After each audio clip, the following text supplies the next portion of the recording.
Ok, minha gente, já de volta. Daqui a pouco eu vou almoçar. Eu vou almoçar ali no Açaí do Alto. Sábado eu fui almoçar no Açaí do Alto, ali na esquina do Correio do Alto. Eu comi arroz, feijão, uma salada, batata frita e um omelete. Só. Omelete, batata frita, arroz e feijão. Uma saladinha. Gente, é perfeito. A comida é muito boa. Açaí do Alto. Quanto é que eu paguei? R$ 20. R$ 20. Açaí do Alto. Arroz, feijão, omelete, batata frita e uma salada. Foi o que eu comi. E comi muito bem, porque a comida é muito boa. A Kátia capricha na comida. Açaí do Alto, na esquina do Correio do Alto. Vanderlei Pérez, nós temos 22 candidatos a deputado. Está na média. Não foi muito diferente os anos anteriores, né? Nós sempre tivemos aqui em torno de 14, 15 candidatos. Teve uma eleição em 2014, 2018, foi acima de 20 também. 2014 foi, inclusive, 26 candidatos. Então, não está muito diferente. Eu até pensei que viesse mais gente, porque agora esse ano tem o tal do fundo, né? Então, tem muita gente beliscando dinheiro nesse fundo eleitoral. Aí, Mas tem vereador que incentivou. ganhou um dinheiro bom, né? Aí fazia cama, né? Isso é bom. Mas, ainda assim, eu acho que eles perceberam que esse dinheiro do fundo eleitoral é só para os políticos de mandato, né? Eles pegam esse dinheiro, fazem um ratatá e comprometem alguns escadinhas ali para dar um trocado para eles, para ajudar a fazer a casada, né? Mas não tem tanto dinheiro desse para os novatos, não. Tanto que a gente manteve a média, então, de cerca de 20 candidatos. Serão 13 candidatos a deputado estadual e 9 candidatos a deputado federal, né? Já tivemos aí, desde o início da semana passada, 18 candidatos deferidos, né, todos com a candidatura já direitinho, e ficaram 4 candidatos agarrados na liberação das candidaturas. Um deles, o Rafa Bolsonaro, conseguiu a liberação na sexta-feira, e os outros 3 ainda estão lá na condição de indeferido. Deixa eu dar uma passada neles aqui, você vai pegando, né? Um por um. Deputado federal, Gustavo Simas, do União Brasil, que, aliás, já não é mais vereador, né? Ele já não é vereador desde o dia da diplomação, lá em 2020, né?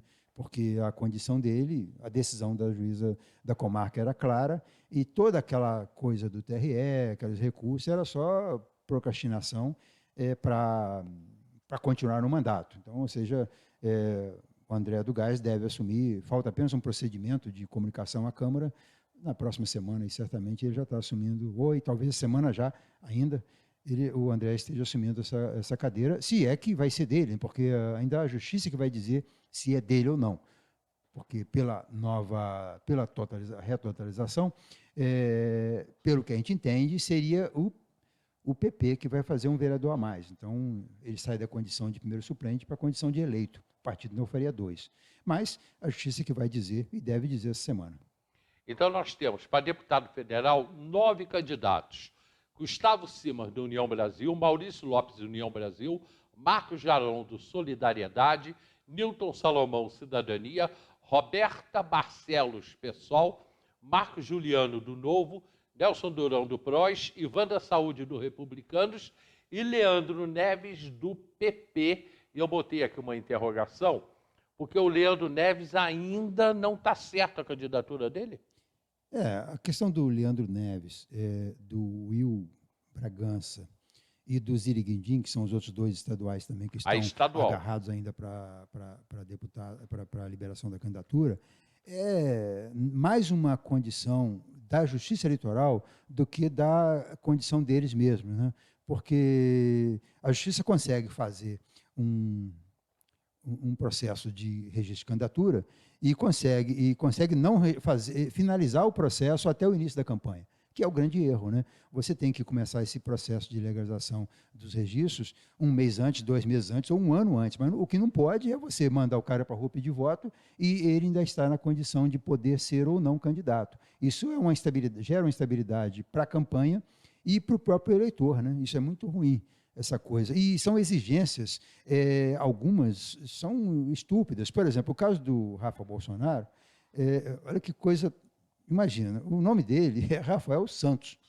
Eu já conheço uns 3 ou 4 com esse nome.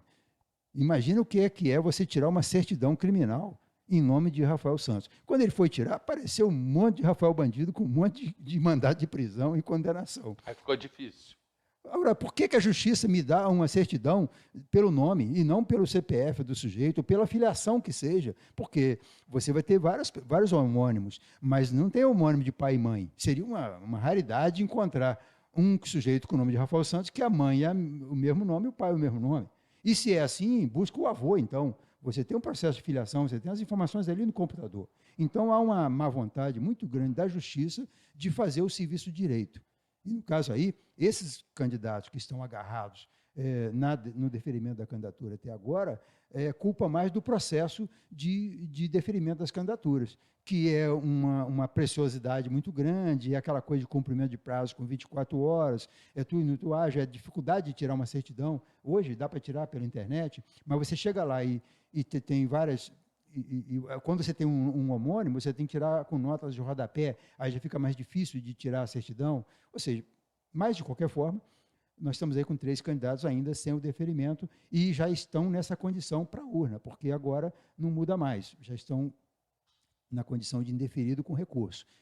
Mas a campanha vai seguir normalmente, eles são candidatos, nada impede, faz prestação de contas, podem gastar o dinheiro do fundo, e lá na frente, no dia da votação, se essa condição persistir, o voto vai contabilizar como 0, fica reservado, né? O que cria um tumulto enorme, porque você vê a questão do Simas, ele tem que fazer uma retotalização para poder dar a vaga caso ele seja eleito. Ou então aproveitar os votos para somar, para eleger alguém do partido. Então, todo esse distúrbio, toda essa situação complicada é culpa do processo de fazer a eleição que vem sendo, que está errado. E não era para estar errado assim, porque a nossa Justiça Eleitoral está fazendo 90 anos esse ano. Ela foi criada em 1932, dentro da Revolução de 30 do Getúlio Vargas. Foi uma das grandes conquistas daquele período da ditadura, ali, de mais de 15 anos do Getúlio. E já era para eles estarem fazendo um serviço mais eficiente. Não falta dinheiro, não falta pessoal. Você não tem ideia. Em 90 anos não aprenderam. Então, estão fazendo o serviço errado. Não é por aí. A justiça tem que se virar e criar uma forma para acabar com essa instabilidade da campanha. Porque isso reflete no partido, reflete nas demais candidaturas, reflete nas famílias, reflete na vida do próprio candidato. Como é que você vai sair para a rua pedir voto se não sabe nem se é candidato? Né? Essa incerteza é muito ruim para o candidato e para a própria democracia. Então, mas eu acredito que não altere em nada essa condição de indeferido com recurso, porque lá na frente vai fazer a votação que fizer, isso vai ser uma briga para mais 2 ou 3 meses para conseguir validar o voto. E nós tivemos uma experiência recente, né? O caso aí do Tonhão, que teve os votos anulados por uma exigência lá da Justiça, e depois, quando validaram os cerca de 300 votos do Tonhão, isso tirou a cadeira do Sérgio Mauro e deu para o André do Gás. Olha como é que a coisa... E isso aí não é assim, automático. Você tem que fazer procedimentos da justiça, fazer retotalização, isso vai ter recurso no TRE, e isso tudo demanda gasto, demanda dinheiro. Nós estamos tirando dinheiro do prato da comida das pessoas para gastar com uma burocracia e com uma lentidão desnecessária da justiça eleitoral, bastando eles acharem um mecanismo de fazer melhor o serviço que não está sendo feito direito. A União Brasil lançou 2 candidatos a federal? De primeiro era uma briga muito grande de conseguir vaga, né? Hoje são o Simas e o Maurício Lopes? Os partidos precisam de candidatos. Senão, os tubarões lá que estão com o recurso do fundo eleitoral não se elegem deputados, né? Então, a estratégia é grande, né? Bom, voltando um pouquinho no tempo, 82, lembra lá o que aconteceu? Em 82, 40 anos atrás, né? O Pedro Jara abriu mão do cargo de prefeito, deixou o vice no lugar, teve que renunciar para poder ser candidato e não conseguiu vaga. E não eram tão poucos partidos assim, né? Devia ter uns 6 ou 7 partidos naquela época, era PP, PSB, tinha poucos partidos naquela época. e ele não conseguiu ser candidato, não conseguiu a vaga, porque o critério de distribuição de vaga no Estado era meio que de forma distrital. Então, se você tinha uma vaga de um deputado para Teresópolis, um candidato de Teresópolis, então não podia ter um candidato em Guapi, na cidade próxima. Eles loteavam o Estado para o partido estar representado em todo o Estado. Mas hoje, com essa quantidade enorme de mais de 30 partidos, ficou difícil. Os partidos fazem de tudo.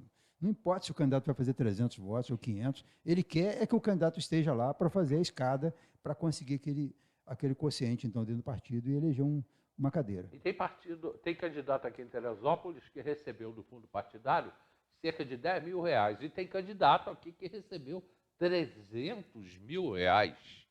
Ficou muito bom, né? Essa coisa do dinheiro público financiar a campanha eleitoral, se defende isso.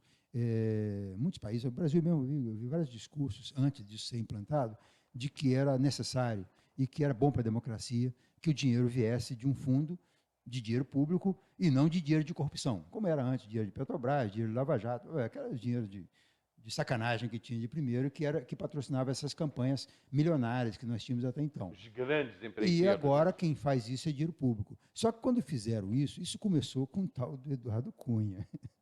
Então, isso não podia ser boa coisa que ia surgir, ia resultar em boa coisa, né? E no final, candidato a deputado em São Paulo. Então, você vê, quando acontece aí, ele pega e criar o fundo com uma dinheirama, era 2 bilhões, né, e pouco, 2 bilhões e 400, e já está em 5 bilhões, né, esse recurso desse ano, para esse fundo, é muito dinheiro sendo jogado fora nessas campanhas, para pagar santinho e pagar desvio de dinheiro, vai ter de tudo nesse dinheiro do fundo eleitoral. Mas eles criaram uma dinâmica, não criaram uma forma de distribuir proporcionalmente esse dinheiro entre os candidatos. O partido sabe quantos votos vai fazer cada candidato da sua legenda. Sabe quem vai fazer 20 mil, quem vai fazer 30, quem vai fazer 100 mil, quem vai fazer 1.000 votos, quem vai fazer 500.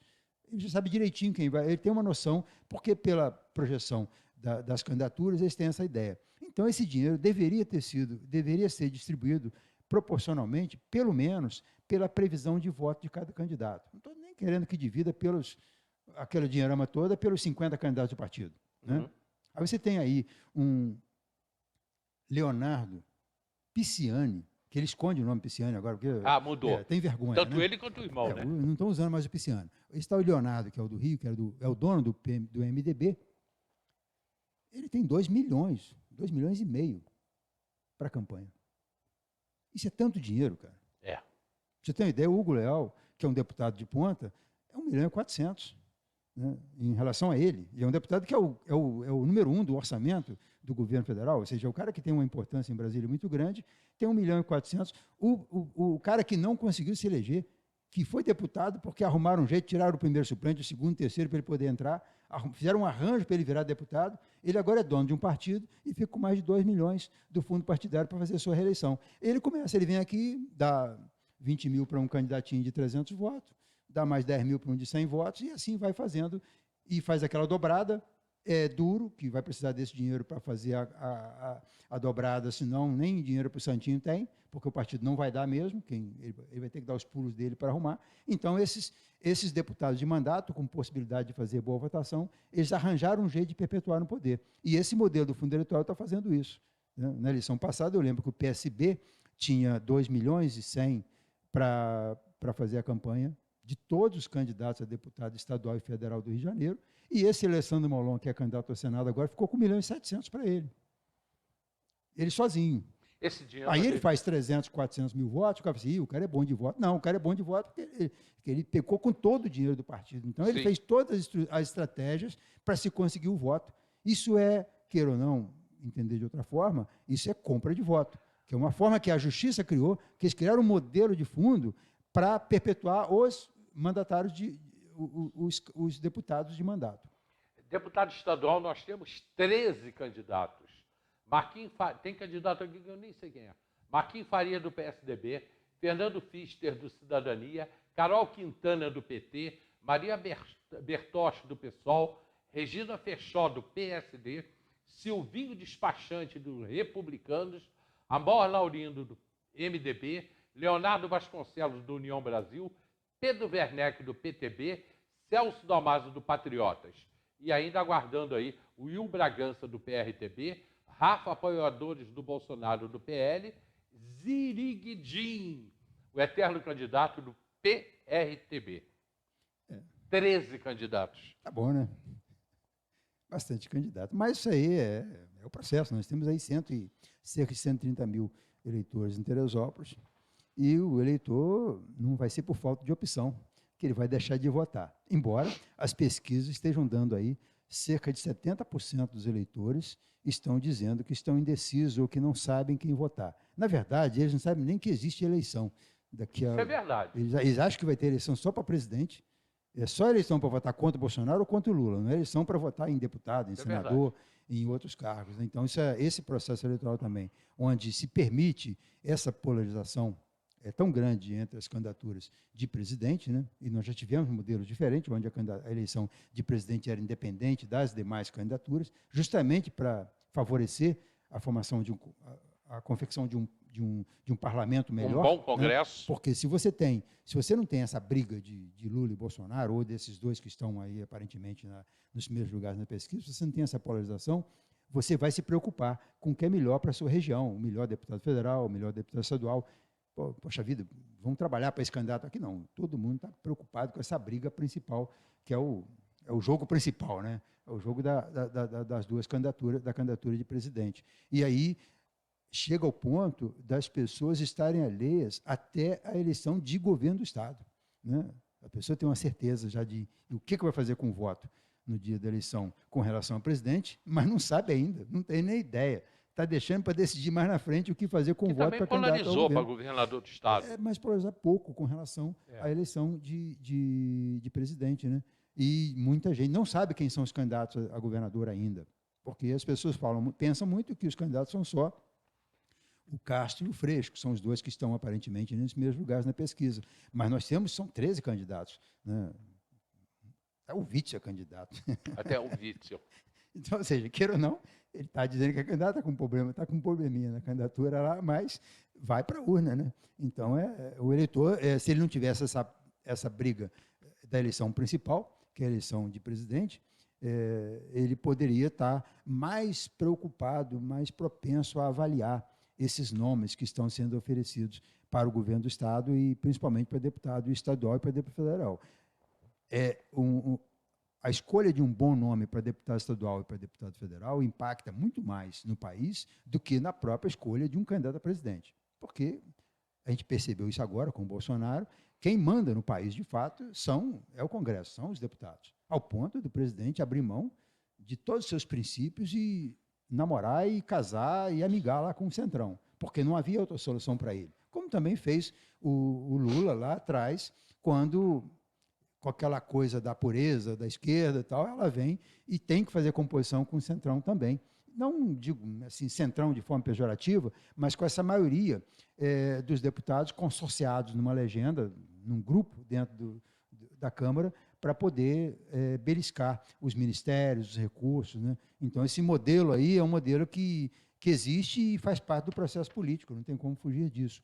Então, quando você tem, nesse processo político, capaz de compor essas forças dentro da Câmara, pessoas de má índole, nós refletimos na candidatura, na possibilidade de ter um presidente fazendo alguma coisa boa ou não. Então, se nós temos deputados ruins, se nós temos o Congresso ruim, senadores que não prestam, que não têm noção nem do que estão fazendo lá, estão lá porque são artistas de cinema, artistas do futebol, sei lá o que, o cara se encanta com aquilo para eleger aquilo para senador da República, né? Então, se você tem esse tipo de gente representando o país e dando as cartas, né, para os próprios governos, para os próprios ministérios, é culpa de a gente não ter uma possibilidade de avaliar o processo das candidaturas, né, na eleição. E agora nós não estamos avaliando, ao ponto das pesquisas, foram 2 pesquisas que eu vi semana passada, onde 70% do eleitor não sabe o que fazer com o voto para deputado estadual e federal. Ou seja, ele vai votar, é contra um e a favor do outro, e já cumpriu o seu compromisso cidadão no dia da eleição. E a gente nem falou de senador, né? Que é pior ainda. Esse ano é uma vaga só, né? As pessoas nem sabem quem vão votar para senador, nem sabem que tem eleição para o Senado. O que acontece é o seguinte, Hélio. Nós temos uma vaga Eu acredito que o eleitor, uma vaga esse ano, agora é a eleição de 2/3, né? De 1/3, né? A eleição de 2/3 com 2 vagas. É muito complicado isso, né? Você ter uma possibilidade de fazer uma mudança na política e não vamos fazer essa mudança na política, porque não vai ter mudança nenhuma se você não tem como, se você não está preocupado em escolher, né? A gente tinha que estar debatendo aqui quem é o melhor candidato da Terra desses 22 aí, para a gente brigar por ele, carregar ele nas costas, como nós carregamos aqui algumas candidaturas em eleições passadas, né? A gente está deixando esse povo à própria sorte. Na verdade, a aventura é deles, né? Essa aventura também não foi combinada com a gente. Mas ninguém se interessou por isso, Wanderlei. Nem os candidatos se interessaram, vamos eleger um candidato da cidade, nem a sociedade num todo se interessaram por isso. Associação Comercial, CDL, que antes faziam campanhas, vamos eleger candidato a Teresópolis, ninguém se interessou por isso. Ficamos nós aqui, eu fiquei aqui falando disso, depois me arrependi, falei, chega, que nem os candidatos querem falar disso. É um assunto. Aí eu parei, eu falei, eles também não podem falar muito, os candidatos da Terra não podem falar muito, porque cada um está casado com alguém de fora. Com um paraquedista, né? Então, ou seja, esse discurso é ruim para eles também. Eles podem falar assim no segredado de uma conversa de bar, ou numa reserva de uma conversa no clube, num evento social, mas abrir a boca e falar de cara limpa que é para votar em candidato da Terra, nem os candidatos da Terra podem falar, porque quase todos, se não todos, estão casados aí com uma candidatura de fora, porque é de onde vem o dinheiro, porque o modelo é assim, né? O modelo do fundo eleitoral, ele coloca o dinheiro na mão dos deputados estaduais de mandato e do deputado federal de mandato. Se você então, você tem que fazer a casada. Se você for ver vereador aí, ou vereadora, enfim, tem vereador aí que tem parlamentar, vamos colocar dessa maneira, que ele está apoiando o candidato estadual e federal de fora. Os dois. Tem parlamentar aqui da nossa Câmara de Vereadores, Edil, que está apoiando deputado estadual e deputado federal de fora. E é um dinheiro bom, cara. Não é um dinheiro bom, é o único dinheiro que tem. Porque o dinheiro do fundo eleitoral, ele é dos... Não, ele está recebendo... Eu sei, mas esse dinheiro que vem é um dinheiro que... esse dinheiro do fundo eleitoral, ele está patrocinando as candidaturas dos deputados de mandato. É um dinheiro para a reeleição dos deputados. É a reeleição do modelo.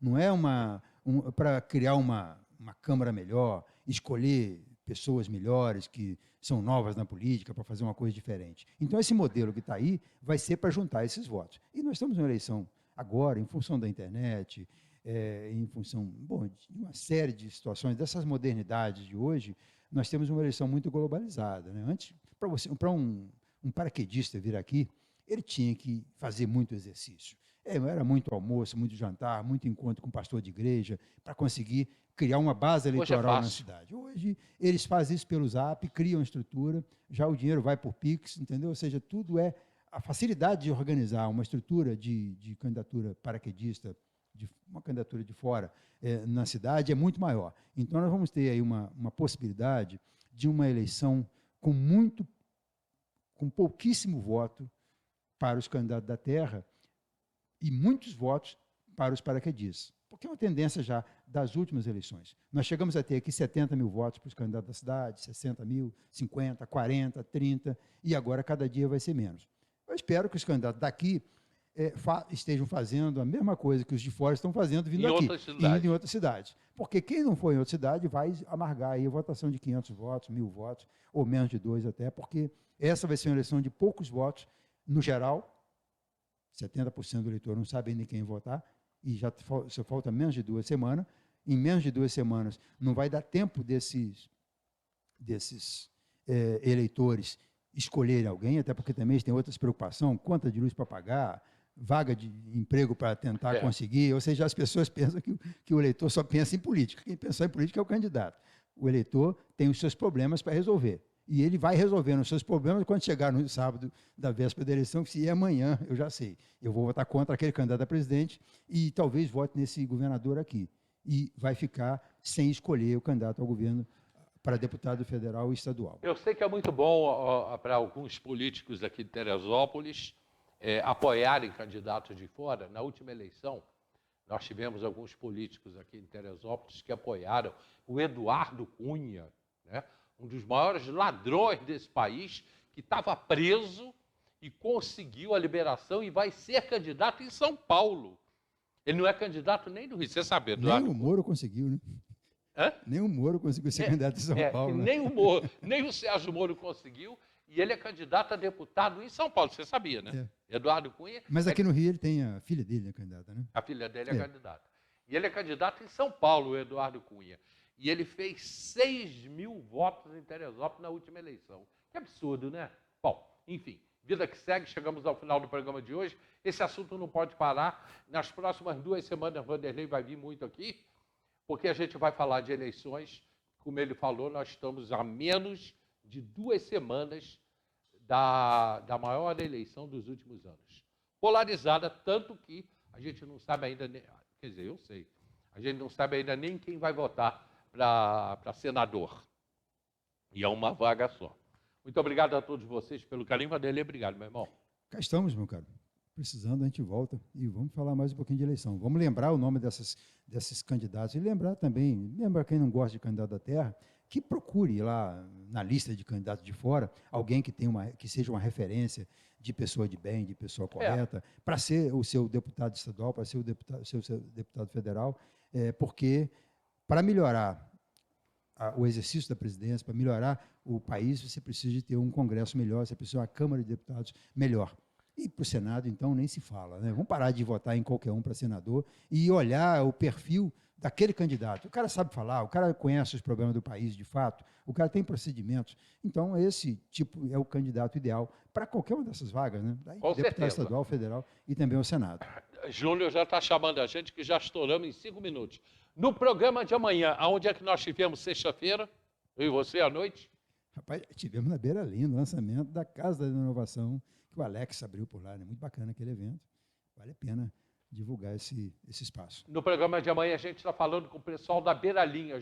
Jorge Bodão vem ao programa para falar desse espaço que foi aberto na Beira Linha. É um negócio muito legal. A gente esteve lá sexta-feira, eu e Vanderlei, lá na BL, lá na Beira Linha.